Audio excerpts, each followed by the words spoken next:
Welcome to Sabor Astrology with T and Shay, a podcast for the soul. Today, we'll be talking about how to balance life with the current cosmic energies. And without further ado, I'd love to pass La Taza to T for the transits of this week. Welcome, T. How are you? Thank you. I'm good, Shay. How are you? You look good and Good. nice and bright and cheery today. Thank you. Thank you. Good. Yes, I am. And though it's raining, it's raining out here in New York. So yeah. Heavy rains for days. And I think for a minute it stopped raining and then it's like right back again. But it is what it is, right? It's the rain and we needed the rain. So welcome everybody back to our podcast, Sabor Astrology. It's so good to be with you and to share this time with you. So first of all, what we're going to talk about is the planet ingresses, which means that the planets change signs basically. And that's very basic, right? For those of you who are like know astrology, like, whoa, she kind of like made that very simple, but that's what we want to do here. So on the 4th of October, Mercury enters Libra. And this, from my perspective, is an energy of one of diplomacy and tact during your interactions. It's a time where you can take a moment of pause, which is maybe unusual for Mercury energy, because Mercury, like I always say, is quick, quick, quick. But, with Libra there, Libra, is saying, let everyone have their say. And and let's listen, right? Because listening is such an important part of communication, so that we're not thinking about what is the next thing that we're going to talk about. Mercury entering Libra, I think, lends for that type of energy, that type of dynamic interaction, which is Mercury's forte, right? Is communicating, whether it's thought, whether it's speech, whether it's writing. It's what Mercury does. And the only thing I would say is could be a bit of a challenge is that since everyone is going to have their turn in saying what needs to be said, there might be a little bit of ambivalence regarding if there's a decision that has to be made. Um, but it's a good thing. It's a good thing. It's okay to just like, oh my God, I feel like every week I say, it's okay to just sit back and let things be. That's what my winds up thing is all the time. But yeah, so that's what I have to say about Mercury entering Libra. It's fair for everyone. I love that. Yes, we all should take a pause, take a moment. It always helps us to refresh the mind. And with Mercury entering Libra, there's a sense of diplomatic action, diplomatic thoughts. And just like the pathway that we're taking is more towards peace and harmony. Mercury in Libra enjoys keeping interactions cordial and also in harmony. So you might find that your thought process might be more towards, okay, how can I weigh things more easily, more fair, or just more beautiful? Because also Libra is ruled by Venus, which is a planet of beauty. So there is that aspect into this ingress. We can learn a few lessons here with Mercury being in Libra, which is how to step more and navigate our relationships with peace instead of it being just go, go, go, go, go, which Mercury wants that. It's more about how can we slow down, process our relationships, and bring that essence of peace and glimmer. On the other hand, we have other lessons to learn, which is about stepping into our personal power with Mercury being in Libra without fearing disapproval of others, because Mercury in Libra doesn't like confrontation. It wants to just kind of have like easy conversations. It's kind of like stepping over eggshells.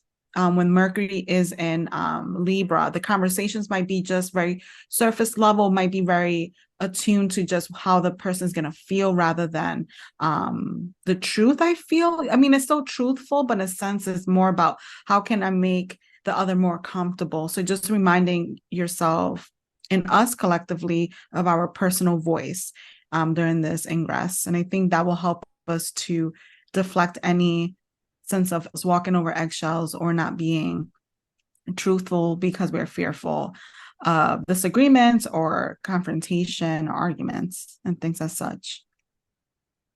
Perfect. Thank you. Yes, and then we will go into October 8th. and Venus enters Virgo. And what came up for me was this energy of sweetness and of helpfulness, in terms of creating what we want to create, helping others to create, and just like this creating, right? And there's also a challenge in being too helpful, too critical, too petty about details that may not be warranted. And that I always say is not the pretty side of Venus and Virgo, right? It's like going easy in terms of I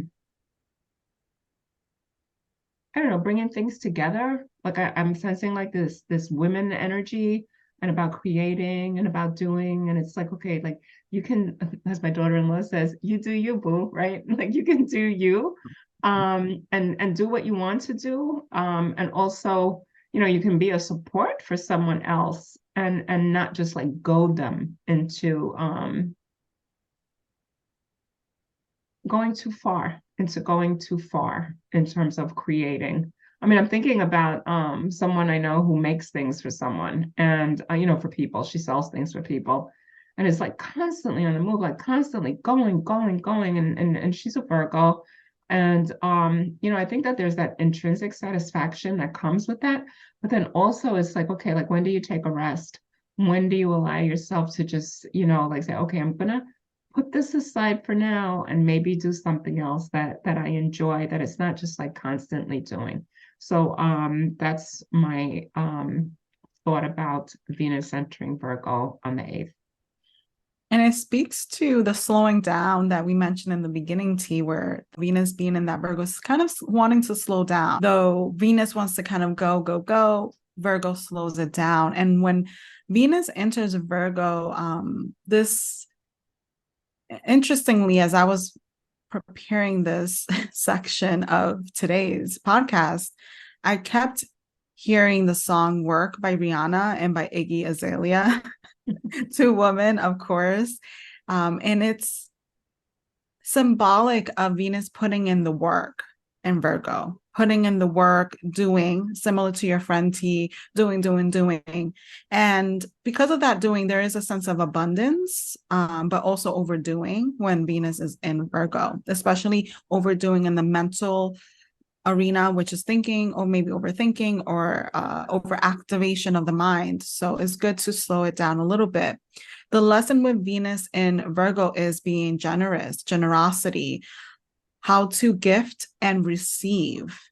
So what I'm getting here is because of that generosity, because of that abundance that you have, it's okay to give. It's okay to donate. It's okay to gift things to people, and not having to hoard to things, which is not beneficial to the abundance that can come in. So working on reciprocal give and take with this ingress, and learning how we can, clear that aspect of generosity and balance with that energy.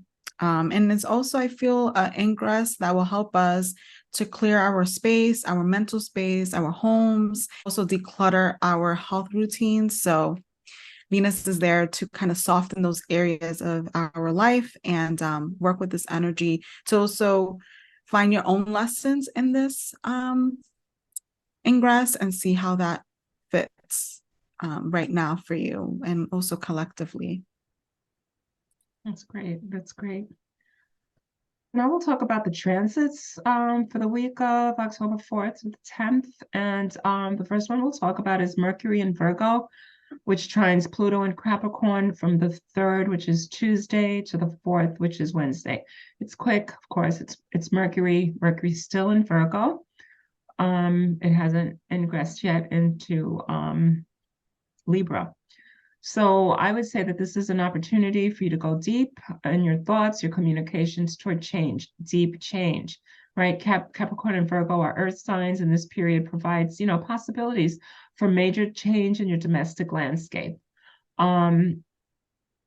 Research, be prepared, as a, as Capricornian. And you can have major positive transformations that will be long standing. After you've done your homework, speak out what you need to say with conviction, right? Know your stuff. Be prepared to,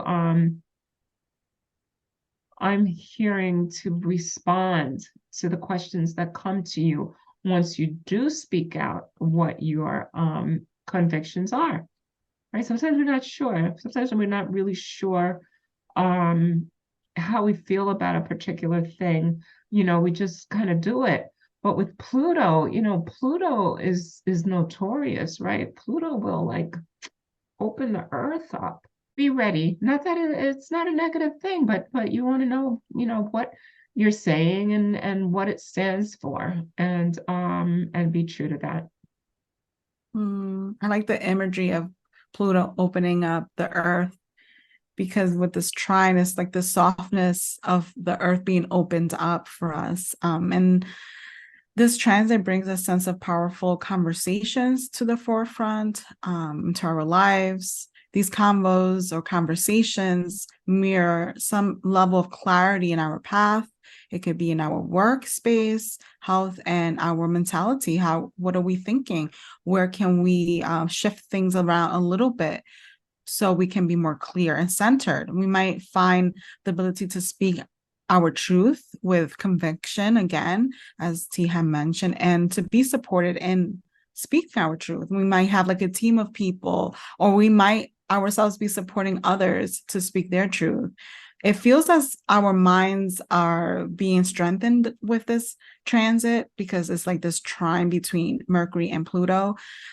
So let it unfold for us. It is an easy aspect, though we have Pluto there being a little bit like the groundbreaker, right?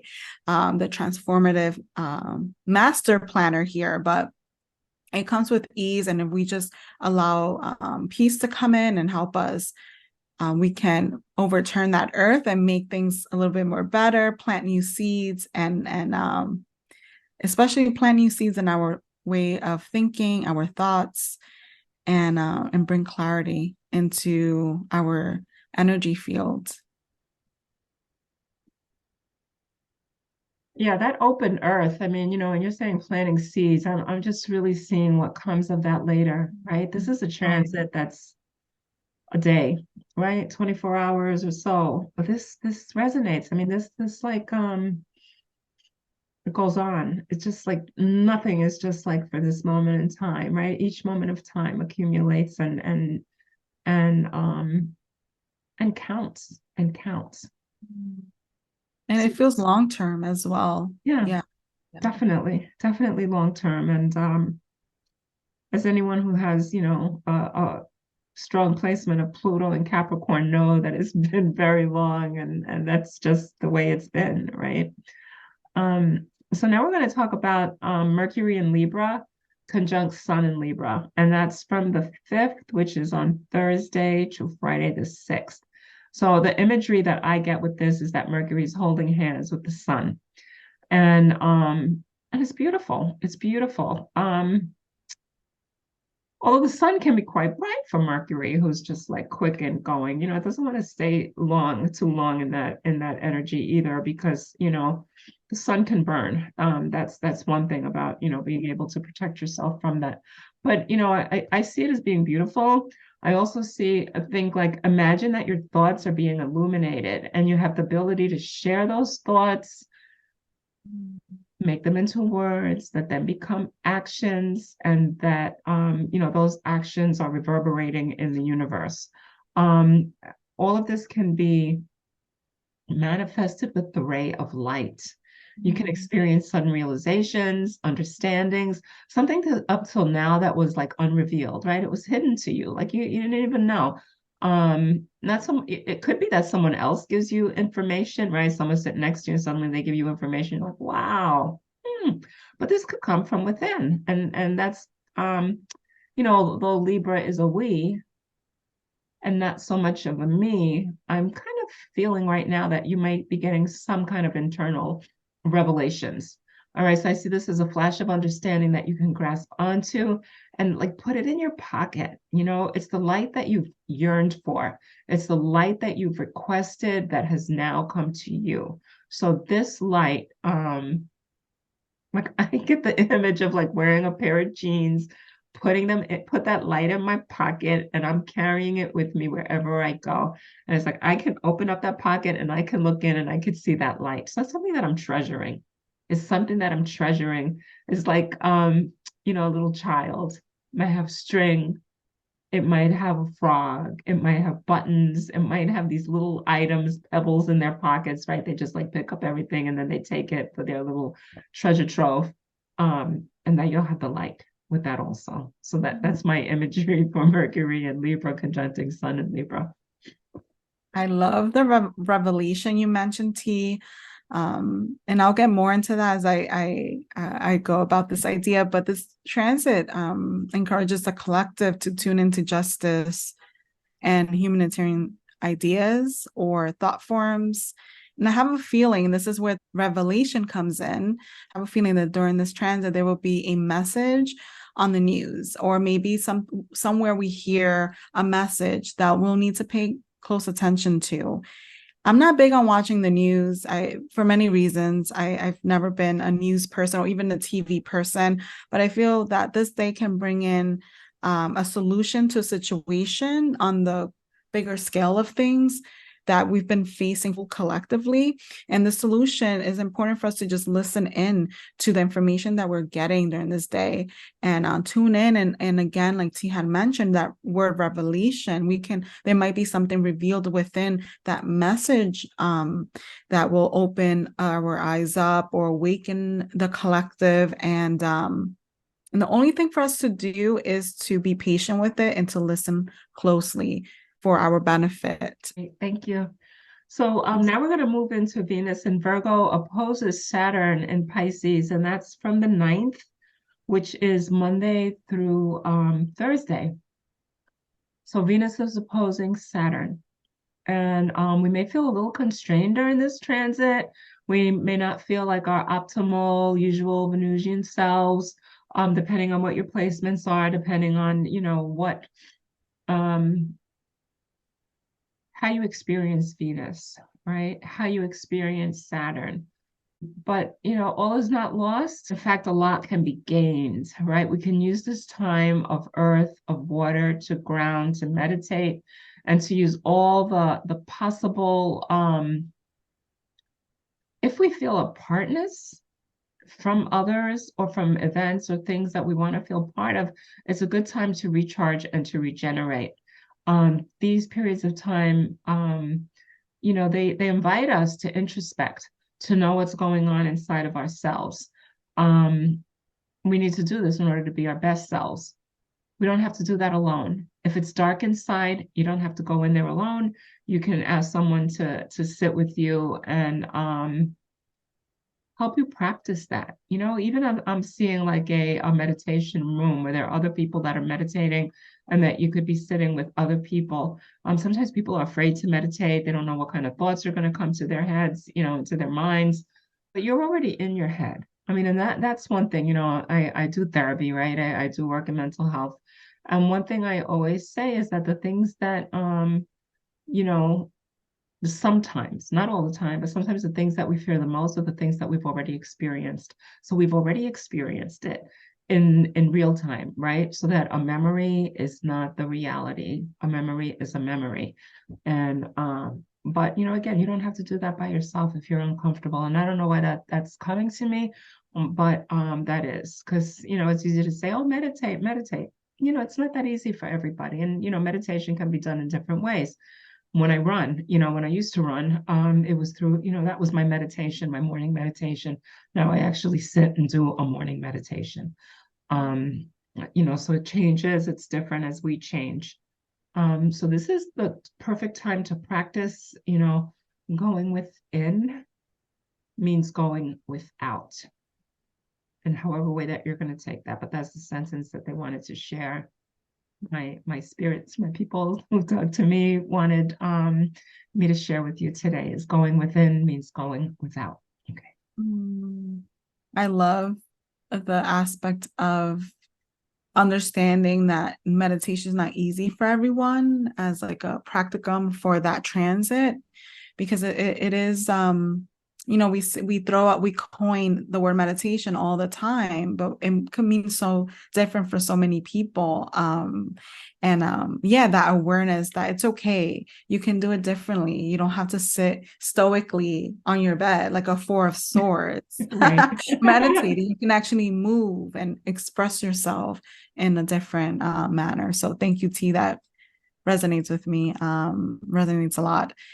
And with this transit, we can be feeling some aspect of isolation or distance, or even wanting distance from others. But on the other hand, this transit pushes us to look at what we desire. So we desire to have fun and our responsibilities, and those responsibilities that we need to take care of at that moment. So it might not feel fun. It's like a party pooper, right? We want to have the fun, but we can't because Saturn is like, well, you have all these responsibilities you got to take care. Let's get them done before you can have all this fun. So you're going to work hard and then play hard with this aspect. And that's what I'm getting right now. But especially with the spiritual and our mental spaces, that we'll have to consider and weigh those options of responsibility and also desires. I will say tread slowly, like any calm body of water, dilute your emotions and connect to the higher self. That's great. This past week I did I usually do a weekly Gracia la Gitana reading, and I send it out, my newsletter, and anyone who's interested, just sign up on my website, teresavarela.com. And this week her message, was one of really, like I'm hearing right now, of, Saturn and Venus. So it's like Saturn, not Venus so much, but it's like, Saturn saying you have to sit in there and maybe not have fun. But that's not necessarily the facts, it's like, how can you do that? How can you negotiate that?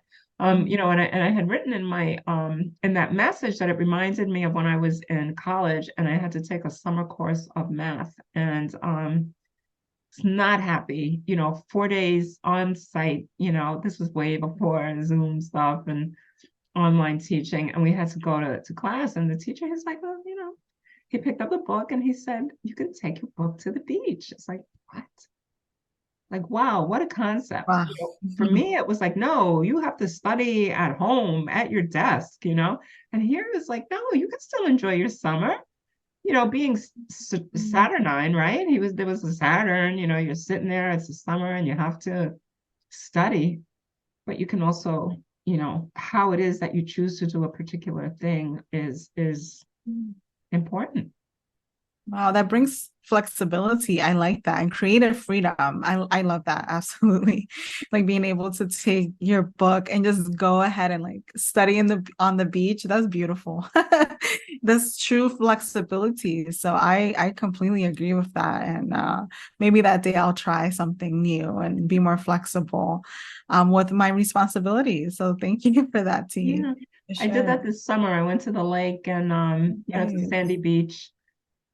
And I sat in a chair and I wrote it, I worked on a short story that I'm writing and, it was really fun. There were kids that were fishing, some people were swimming, and I was writing. So we were all doing what we needed to do, and it was just very beautiful, Mm.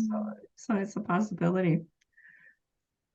So the last transit for this week is Mars in Libra squares Pluto in Capricorn, and that's from the 7th to the 10th. And I got that image first of putting on a helmet when you're dealing with other people. But then it kind of changed to putting on your thinking cap. That can be like a helmet. I was thinking of romper room. I'm of that age where there was romper room and, put on your thinking caps. And so yeah, so do that. Put on your thinking cap. Dealing during this transit knows that Pluto rips open the earth. We end up, having to feel around ourselves to know what is up, what is down, right? When the the ground is stirred. We're like, whoa, wait a second here. You know, can I walk over this? Like kind of like my trees, right? We're still trying to figure out how to walk right, you know, with the ground just taut. Um, and also relationships, you know, in your relationships, they may not be the easiest to navigate. So honor that energy during this 3-day transit. Um, and you know, if ego is an issue, think about that. You know, whether it's your ego or is it their egos? You know, it's usually we're like, well, their egos could be my ego. That's the thing, you know. So anyway, so just keep that in mind in terms of ego clash. You know, when there's Mars in tow, it's hard to like figure out who's me, who's you, right? Because it's that relationship tug, that push and that pull. But again, if we just take a moment, put our thinking cap on, and say, okay, wait a second. All right, maybe it's both of us. But whatever it is, you know, you'll be able to navigate that a little bit differently. I love that. This transit again, it's like the ego can get a little bit fuzzy. So this transit can rank up our powerful drives. So this can mean like a fight. That's pretty technically what I mean. It's giving me Mortal Kombat countdown. You know, the ones from like the 90s, a video game. 1, 2, 3, and they fight. So that it gives me that vibe. And especially with in relationship to others, to other people. It could be our business associates, it could be our coworkers, or even friends. So let's just be a little bit mindful here. Hold back the punches, hold back the spicy tongue and the spicy communication styles during this transit. And the urge, but you know, I will say balance the urge because that is we're humans and we're here to experience things and we feel things, but balance the urge. Instead, turn this energy towards the arts or planning. Work with the skills of Libra to rectify, meaning balance, bring things back to its homeostasis, especially if we're feeling any negative feelings, any negative thoughts. Meditate and breathe. And again, meditate can be open to interpretation depending on how you like to meditate. And breathing can be as simple as closing your eyes, breathing, or going on YouTube and finding a good video on how to breathe. So turn this energy over. It's almost like, again, I'm seeing the earth turning over. So it's like, turn that over, plant new seeds with this transit and see how that plans out. Great, great. So yeah, so those are our transits for this week. And so this Friday, I will be at Medgar Evers doing a panel on Latina voices, Latino, Latine, all the Latin, however you want to say it, you know, you're included. And yeah, on voices and writing and our experiences and publishing in you know, getting our work out there, getting our voices out there, right? Which is the most important. So I'll be there at Medgar Evers College. You can find it online. Panel, Medgar Evers College. You can come. It'll be great to meet you in person. And you can also find it on my website. It will be on my website. So that's one thing. The other good news is that I did a reissue of my book, Nights of Indigo Blue, and that's now available. You can go check it out on Barnes and Nobles. And yeah, that's so good. Yeah, like I love that book. It was a lot of fun. Yeah, it was my 7 year. I decided to do a reissue copy, and I also got a new cover that matches the cover of the second book, Red Hook Murder. So yeah, so you're invited to check that out. So that's what's going on with me. What's going on with you, Shay? Yes, I have so there's a little bit of a change of plan, which is okay. So with the tarot and wellness event with Dr. Emily C from Emily Grace Acupuncture, that will be on October 20th instead of October 13th. So it's just a week after on a Friday, and it'll be from 2 to 4. All the new information will be down below, including T's panel discussion, how to register for that. And I will also be teaching Tarot 101, the 78 keys and symbolism, and the information will be linked down below. And that's my happenings for this October month, the spooky month. I can't believe it, October. I What? know. Yeah. Like, how did that Amazing. happen? I Amazing. mean, time is accelerated, isn't it? Time is so super accelerated. All right. So thank you for joining us. We'll see you again next week. And, as always, reach out, ask questions. We love questions. And yeah, so like, subscribe, share, and yeah, so con mucho, mucho sabor. As always, we love you and we'll see you again next time. Thank you. Thank you, everyone, for tuning in to Sabor Astrology with T and Shay. Remember to like, share, and subscribe, and we will see you on the next one.